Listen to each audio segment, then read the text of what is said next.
வாங்கண்ணாச்சி, பையனை கடைக்கிட்டு வந்திருக்கீங்க. என்ன தம்பி ஸ்கூலுக்கு போகலையா? ஏதோ பையன் அடிச்சிட்டானாமா, ஒரே அழுக. அதான் நீ ஸ்கூலுக்கு போக வேண்டாம், அப்பா கூட கடைக்கு வாடான்னு கூப்பிட்டு வந்துட்டேன். வாங்க சார், வாங்க உட்காருங்க சார். அண்ணே, முத்தண்ணே, 2 மணிக்கு ஆர்டர் சாப்பாட்டுக்கு கீரை வேண்டாம், போடு போடுன்னு கையை படுதியா?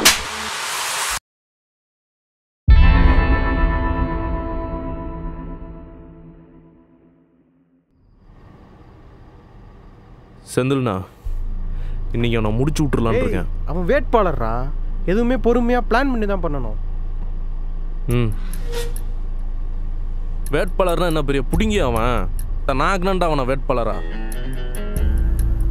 எம்எல்ஏ ஆக முன்னாடியே தொகுறான். அவன் மட்டும் எம்எல்ஏ ஆனான்னு வை, நல்லா வாங்குறியா நீ?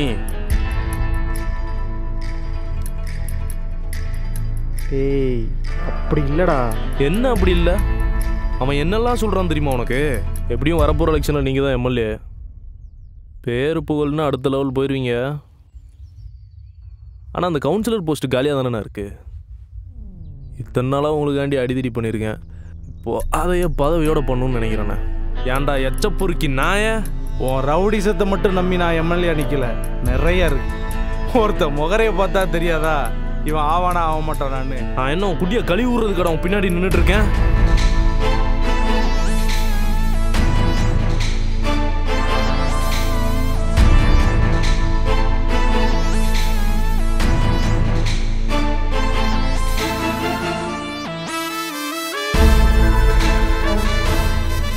நான் என்னமோ கவுன்சிலரு எம்எல்ஏ அப்படி படிப்படியாக மேலே வந்துடலான்னு கற்பனை பண்ணிட்டு இருந்தேன். தப்பு. அந்த நாயை அறுத்து விட்டு நான் மேலே வரேன். சர்ரா, நம்மளே முடிச்சு விட்டுறலாம்.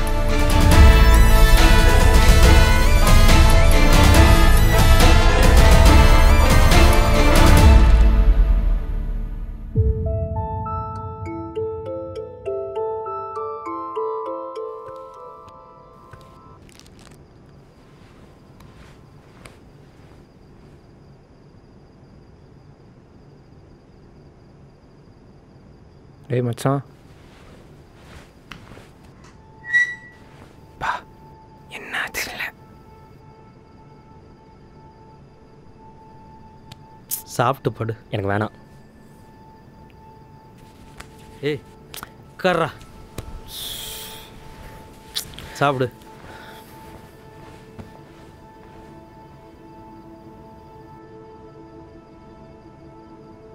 இந்தா. வேணாம்ப்பா. ஃப்ரெண்டு இப்போதான் பூ மாதிரி இருக்குன்னு 10 இட்லி சாப்பிட்டான்ப்பா. பூ மாதிரி அவன் தலையில் வச்சுக்க சொல்லு. சாப்பிடுப்பா. வேணாம் சொல்லிட்டு சாப்பாட்டை தட்டி விடுற. தாய்க்கு தாயா தகப்பனா இருந்து நான் உன்னை பார்த்து பேசாதப்பா. நீ பேசாத. உன்னால தான் நான் இந்த நிலைமைக்கு வந்து நிற்க. அன்னைக்கு ஒன்று அடிச்சான்ல, அவன்கிட்ட தான் நீ ஏச்சு கேட்டு வந்து நிற்க. நீ அன்னைக்கே அவனை ஏன்டா அடிச்சதுன்னு கேட்டிருந்தா இன்னைக்கு அவன் பேசுறது பெருசாக தெரிஞ்சிருக்காது இல்லை?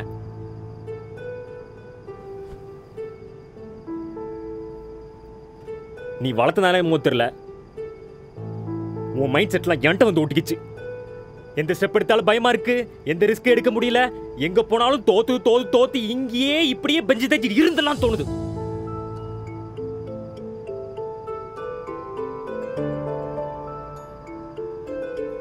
வர என் மூஞ்ச பார்த்தா அருவருப்பா இருக்கியா? எங்க புரிய போது உனக்கலாம்? ஆமாப்பா, நீ சொன்ன மாதிரி நான் அடி வாங்கியிருக்கலாம். ஆனால் யாரும் தெரியலையேப்பா. நானும் அடுத்த கட்டத்துக்கு போகணுன்னு தான் ஆசைப்பட்டேன், ஆனால் முடியலையே. ரிஸ்க் எடுக்க பயம், புதுசாக எதுவும் ஆரம்பிக்கிறனாலும் பயம், அப்படி ஆரம்பித்தா அவங்கள ஏதும் பாதிச்சிருமோன்னு பயம்.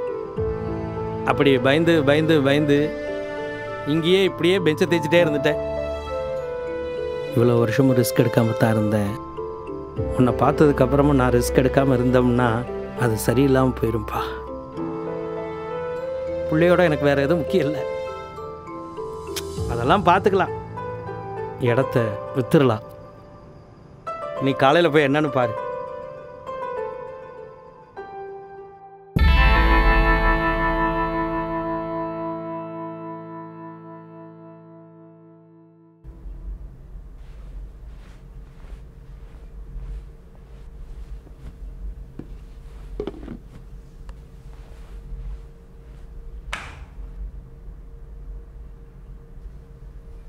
ஏ குணா. அண்ணா யாரா அது? நம்ம ஏரியா பையனை மீட் பண்ணணுன்னு கேட்டிருந்தான். அதெல்லாம் நான் பார்த்துக்கிறேன், வா உட்கார்.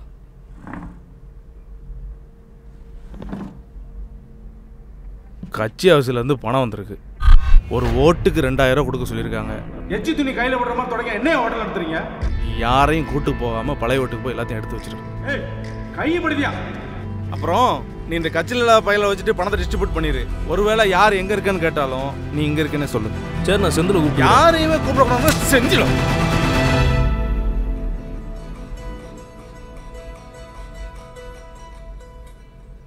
சரிண்ணா.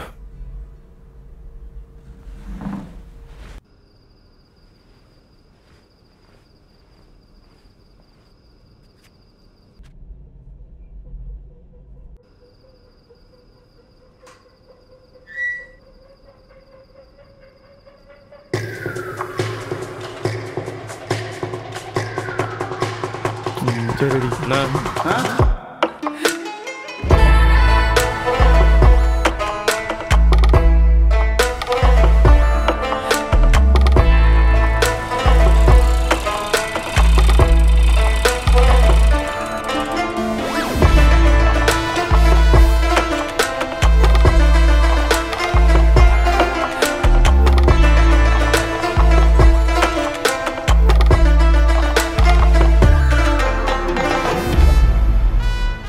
எங்கள் அப்பா கொஞ்சம் கொஞ்சமாக சேர்த்து வச்சு என் பேரில் வாங்கின லேண்ட். பிள்ளையோட எனக்கு வேறு எதுவும் முக்கியம் இல்லை. அதெல்லாம் பார்த்துக்கலாம். இடத்த வித்துடலாம். சார் நிலத்தை விற்கலாம்ல, எந்த பிரச்சனையும் வராதில்ல. மலையடி வரத்தில் பட்டாவே இருந்தாலும் புறம்போக்கு நிலந்தாயா. இது 10 லேண்டில் கேஸ் வேறு. அப்படி கேஸே முடிஞ்சாலும் விலை போகுமான்னு தெரியல. 5 வருஷமாக ஓடிட்டு இருக்கேன்டா, ஒரு கடவுள் கண்ணு கூட ஏமல திரும்பல. நான் வச்சுறேன்டா ஹோட்டலு, எங்கள் அப்பா வாக்குறேன்டா ஓனரா. ஏய், ஃபஸ்ட்டு பிஸ்னஸ் பண்ணுறதுக்குலாம் பணம் வேணும்டா. சர்ரா, நம்மளே முடிச்சு விட்டுடலாம். நானே கொள்றேன்.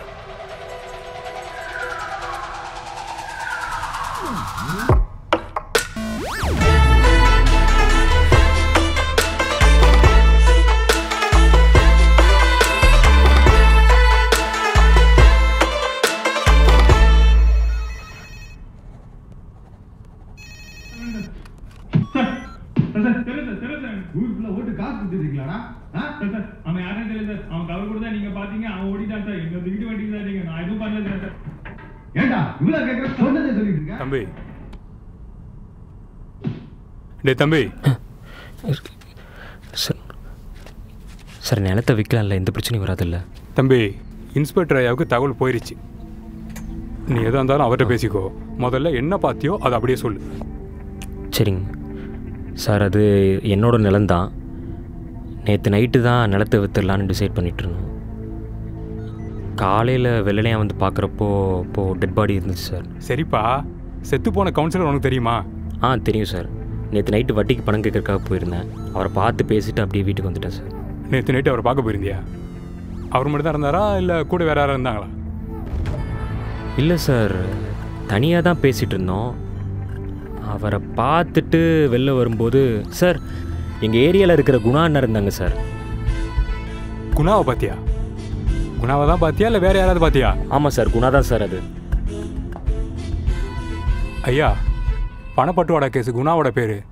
நம்ம கவுன்சிலர் மர்டர் கேஸ்லையும் அடிபடுதுங்க ஐயா. ஸ்டேட்மெண்ட் குடியா.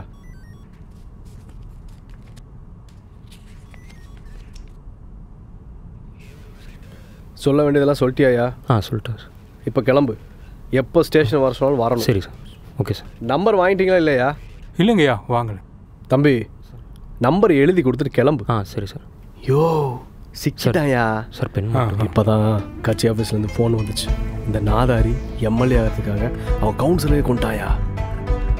ஏய் எழுதிட்டியா? எழுதிட்டேன் சார். கிளம்பு. சரி. சீட்டு கவுன்சிலருக்கு தான், குணாக்கெல்லாம் இல்லை. யாருக்கும் தெரியாமல் கவுன்சிலர் கொண்டுட்டு சரி இவன் சீட்டு வாங்கலாம் நினச்சிருக்காயா. இது மேல இடத்துக்கு தெரிஞ்சிருச்சு. அவனை பிடிக்க சொல்லிட்டாங்க. இது மட்டும் அவனுக்கு தெரிஞ்சிருச்சு, ஆள் அப்ஸ்காண்ட் ஆயிடுவாயா. இன்னும் 1 ஹவரில் அவங்க இருக்கணும்யா. சரிங்க ஐயா.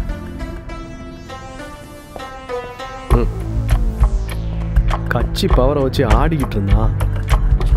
கட்சி சப்போர்ட் நம்ம கிட்ட இருக்கு. உள்ள வச்சு உரிச்சு எடுத்துட வேண்டியதுதான்.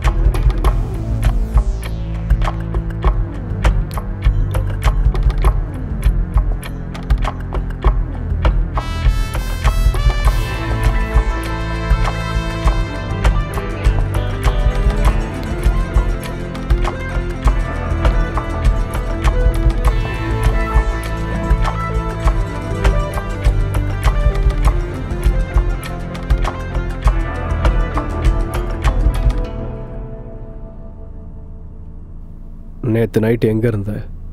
கவுன்சிலர் வீட்டில் தான் இருந்தேன். சரி, இப்போ சொல்லு, எதுக்குடா கவுன்சிலர் கொண்டேன்? நேற்று நைட் நான் கவுன்சிலர் வீட்டில் இல்லை. நான் விளையாடுறியா? இப்போ தான் கவுன்சிலர் வீட்டில் இருக்கேன்னு சொன்னேன்.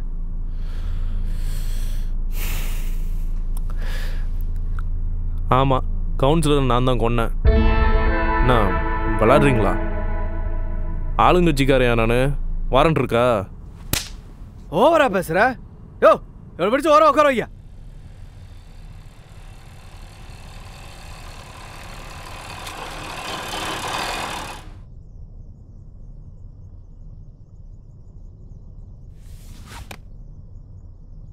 சார், இவங்க தான் Achari, working as district court lawyer. நான் அசிஸ்டன்ட் ஆகாஷ். எப்படி ஆரம்பிக்கணும்னு தெரில, எங்களுக்காக நீங்கள் ஒரு ஃபேவர் பண்ணுமே. ஃபேவர்? சரி சொல்லுங்கள் சார். தெரிஞ்சோ தெரியாமலையோ இந்த கேஸில் உங்கள் நிலம், உங்கள் பேர் இன்வால்வ்டாக இருக்குது. அண்டு உங்களோட ஸ்டேட்மெண்ட் மூலியமாக தான் எங்கள் கிளைண்ட்டு குணா இந்த கேஸ்குள்ளேயே வராரு. இப்போ நான் என்ன பண்ணணும்? That's a very good point sir. நாங்கள் அதை தான் ஃபேவர்னு கேட்குறோம். நீங்கள் மட்டும் அன்றைக்கி அது குணா மாதிரி இருந்துச்சு, ஆனால் அது குணாவான்னு சரியாக தெரிலன்னு சொன்னீங்கன்னா போதும். That will be a crucial add on to our client. Sir, எப்படி சார் மாற்றி சொல்ல முடியும்? சார், எங்களுக்காக ஏன் நீங்கள் மாற்றி சொல்லக்கூடாது? சார், நான் ஆல்ரெடி போலீஸ்கிட்ட பார்த்ததை சொல்லிட்டேன். இப்போ நான் மாற்றி சொன்னேன்னா அது எனக்கும் பிரச்சனை தானே.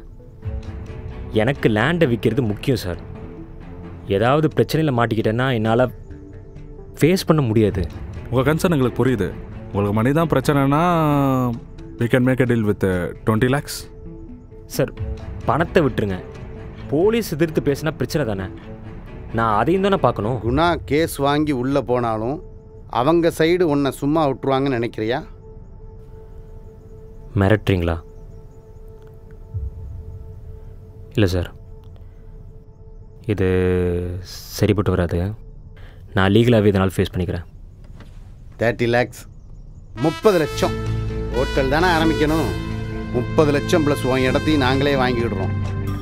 உன்னை நம்பலாமா?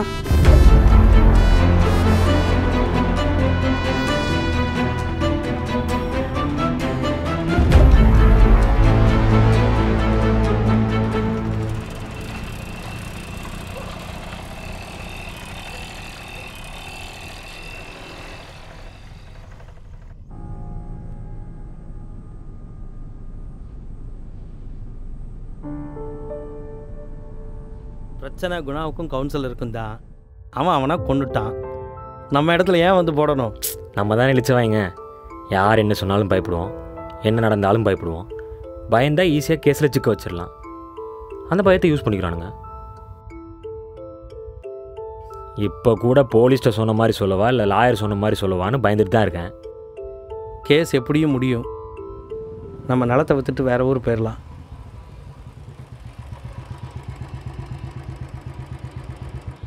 என்ன சார் விஷயம்? ஒன்றும் இல்லை சார், சிசிடிவி ஃபுட்டேஜ் வச்சு ஏறத்தாழ அவனை பிடிச்சாச்சு. ஆனால் அவனை லாக் பண்ணுறதுக்கு இன்னும் நிறைய டீட்டெயில்ஸ் தேவைப்படுது. ஒன்றும் இல்லைப்பா, நீ எனக்கு பார்த்தது இன்னும் கொஞ்சம் டீட்டெயிலாக சொன்னால் நல்லாயிருக்கும். சார், நான் ரொம்ப நாளாக குணானட்ட கவுன்சிலரை பார்க்கணும் கேட்டுட்டு இருந்தேன். எப்போ கேட்டாலும் அப்புறம் பார்க்கலாம்னு சொல்லிட்டு இருந்தவர் அன்றைக்கி என்னன்னே தெரில பார்க்க வரலான்னு கூப்பிட்டாரு. சரி, நான் போய் பார்த்தேன், அவர்கிட்ட பேசினேன். வெளில வரும்போது நான் ஆல்ரெடி சொன்ன மாதிரி தான் சார் குணானாவை பார்த்தேன். அவ்வளோதான். ஆனால் சார், நான் கவுன்சிலர்கிட்ட பேசிகிட்டு இருக்கும்போது கவுன்சிலர் குணானாவை அடித்தார் சார். என்னையா சொல்கிற? குணாவை அடித்தாரா? ஆமாம் சார். சரி, மேலே சொல்லு. அப்புறம் என்ன சார், நான் அப்படியே வெளியில் வந்துட்டேன் சார். சரிப்பா, கொஞ்சம் பேசலாமா? அப்பா. சரி சார். தம்பி, சிசிடிவி ஃபுட்டேஜில் நீ வெளியே வர, அவன் உள்ளே போகிறான், உக்காரு. அவன் தாயா கொண்டிருக்கான். ஆனால் நம்ம சட்டத்துக்கு ப்ரூஃப் வேணும்ல. செத்தது கவுன்சிலரு. கேஸை முடிக்க சொல்லி நமக்கும் ப்ரெஷரு. கேஸை முடித்தா உனக்கு லேண்டு கிடைக்கும். அதனால நான் என்ன சொல்கிறேன்னா, குணாவை கடைசியாக பார்த்தேங்கிறதோட கவுன்சிலர் பாடியை உன் லேண்டில் போட்டதை பார்த்தேன்னு சேர்த்து சொல்லு. என்ன சரியா? நான் ஆல்ரெடி ஸ்டேட்மெண்ட் கொடுக்கும்போது வீட்டில் மட்டும் தான் பார்த்தேன்னு சொன்னேன். இப்போ மாற்றி என் லேண்ட்லேயும் பார்த்தேன்னு சொன்னால் அது பிரச்சனை தானே சார்? யோ லூசாயா நீ? ஃபஸ்ட்டு ஸ்டேட்மெண்ட் அவன் கொடுத்ததே மாற்றி தான் கொடுத்துருக்குறோம். சார் குணாண்ணாவை மாட்டி விட்டு அவன் என்ன பண்ணுவான்னு தெரியல சார். அப்படி ஸ்ட்ரெயிட்டாக சொல்லு, அப்புறம் நாங்கள் எதுக்கு இருக்கோம்? குணா உள்ளே போயிடுவான், மற்ற சிலுண்டி பசங்களை முடிச்சு விட்டுடலாம். நீ ஊனு மட்டும் சொல்லு, மற்றதெல்லாம் நாங்கள் பார்த்துக்குறோம். சார் இதை சொல்லலாமா இல்லைன்னு தெரியல. லாயர் ஒருத்தர் பேசினார். குணாண்ணாவை பார்க்கலன்னு சொன்னான்னா பணம் தரேன்னு சொன்னார் சார். யோ, குழந்த மாதிரி பேசிகிட்டு இருக்க. மலையடி வாரத்தில் பட்டாவே இருந்தாலும் புறம்போக்கலாம் தாயா. இது பத்தான்னு லேண்டில் கேஸ் வேறு. அப்படி கேஸே முடிஞ்சாலும் விலை போகுமான்னு தெரியல. உன் லேண்டில் இவ்வளோ பிரச்சனையை வச்சுக்கிட்டு போலீஸ் எதிர்த்து பேசுவேன்னு போலீஸ்கிட்டே சொல்கிற பார்த்தியா? அப்படி இல்லை. நீ சாட்சி சொல்லலைனாலும் குணா உள்ளே போயிடுவான். ஆனால் நீ இங்கே தான் இருப்ப, உன் நிலமும் இங்கே தான் இருக்கும். நாங்கள் சொல்கிற மாதிரி சொன்னால் தான் சரியாக வரும். பார்த்துக்கோப்பா. 30 லட்சம். ஃபஸ்ட்டு ஸ்டேட்மெண்ட் அவன் கொடுத்ததே மாற்றி தான் கொடுத்துருக்குறோம். ஹோட்டல் தானே ஆரம்பிக்கணும். பிள்ளையோட எனக்கு வேறு எதுவும் முக்கியம் இல்லை. 30 லட்சம் ப்ளஸ் உன் இடத்தையும் நாங்களே வாங்கிக்கிடுறோம். உன்னை நம்பலாமா? அதெல்லாம் பார்த்துக்கலாம். இடத்த வித்துடலாம். சரி சார். ஆமாம் மேடம், குணா டெட் பாடியை போட்டதை நான் பார்த்தேன். சென்ற வாரம் நடந்த இருதரப்பின் வாதங்கள் மற்றும் சாட்சியங்களின் அடிப்படையில் இன்று தீர்ப்பு வழங்கப்படுகிறது. இந்த கொலை வழக்கில் குற்றம் சாற்றப்பட்டிருக்கும் குணா என்பவர் செய்துங்கநல்லூர் பஞ்சாயத் ஸ்ரீவைகுண்டம் தாலுக்கில் கவுன்சிலராக பணிபுரிந்து கொண்டிருந்த கலிங்க பெருமாளை கொலை செய்ததற்கு அரசு தரப்பில் சாட்சியங்களும் சான்றாவணங்களும் முன்னிலைப்படுத்தப்பட்டுள்ளது. புலன் விசாரணை மற்றும் நீதிமன்ற விசாரணையில் சாட்சியம் அளித்துள்ள அஜய் அ.சா. 1, குற்றவாளியின் நண்பர் செந்தில் அ.சா. 2 அவர்களின் வாக்குமூலத்தை கருத்தில் வைத்துக்கொண்டு அரசு தரப்பில் குணா மீது சுமத்தப்பட்டுள்ள குற்றச்சாட்டுகள் சந்தேகத்திற்கு இடமின்றி நிரூபிக்கப்பட்டுள்ளது என்று இந்நீதிமன்றம் கருதுகிறது. எனவே இந்திய தண்டனை சட்டம் பிரிவு 304 படி குணாவை குற்றவாளி என்றும் அவருக்கு 10 வருடம் கடுங்காவல் சிறை தண்டனை மற்றும் ரூபாய் 50,000 அபராதம் விதிக்கும்படி இந்நீதிமன்றம் உத்தரவிடுகிறது.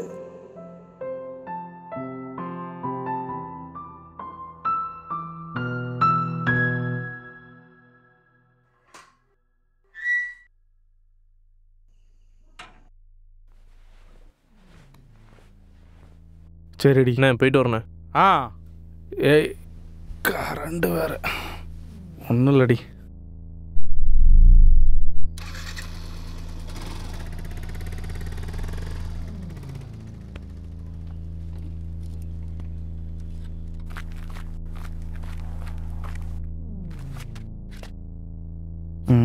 அப்புறம் சார். நீ இன்னும் போலையா? சார் சாவி. போன் பேசிக்கிட்டு இருக்கேன்ல, திறந்த வீட்டுக்குள்ள நாய் நுழைஞ்ச மாதிரி நுழைஞ்சிக்கிட்டு இருக்க, கேட்டு வரணும் தெரியாது. போ தேடி எடுப்போ. சார்.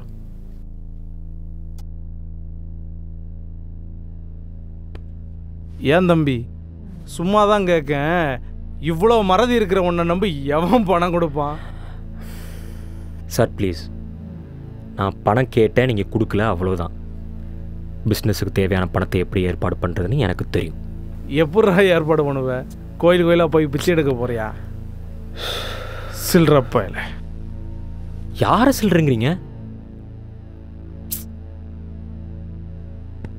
எங்கே போனாலும் டாக்குமெண்ட்டும் கேட்குறீங்க.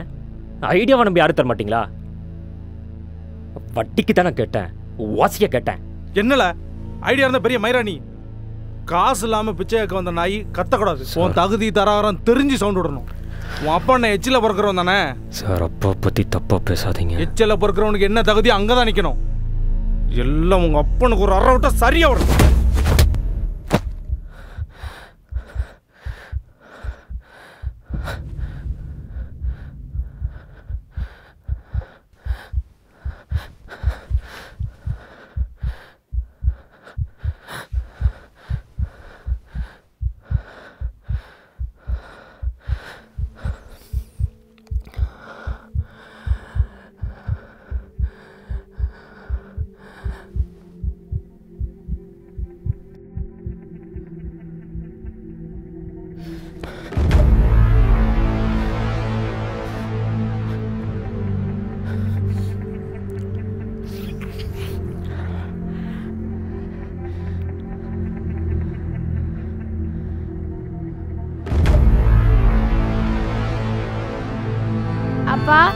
அங்கிள் அடிச்சதுக்கு நம்ம கடையில் உள்ள அங்கிள் ஏன் உன்னை சாரி கேட்க சொன்னாரு?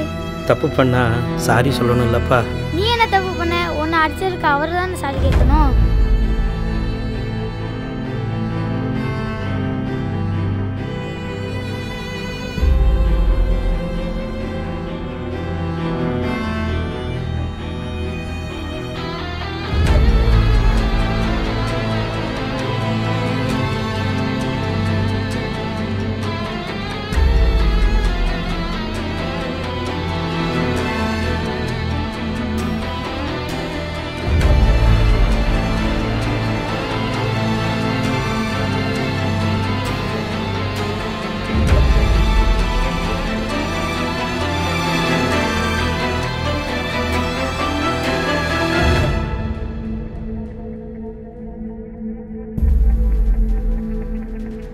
எப்படியும் மாட்டிப்பேன்னு தெரியும். என் நிலத்துல டெட் பாடியை போட்டால் ஒரு சின்ன டைவர்ஷன் கிடைக்கும்னு நினச்சேன். டைவர்ஷன் கிடைச்சிச்சு. இப்போ இங்கே நிற்கிறேன்.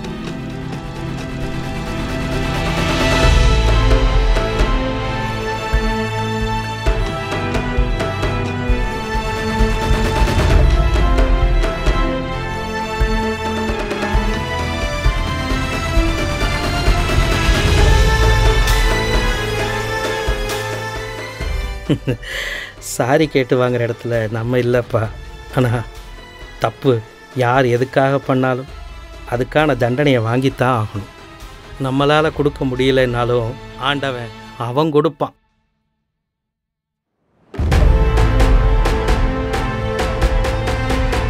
இருங்க இருங்க, கதை இன்னும் முடியல. அதுக்கப்புறம் என்ன நடந்துச்சு? பேர் போட்டதுக்கப்புறம் கதையை தொடர்ந்து பார்ப்போம்.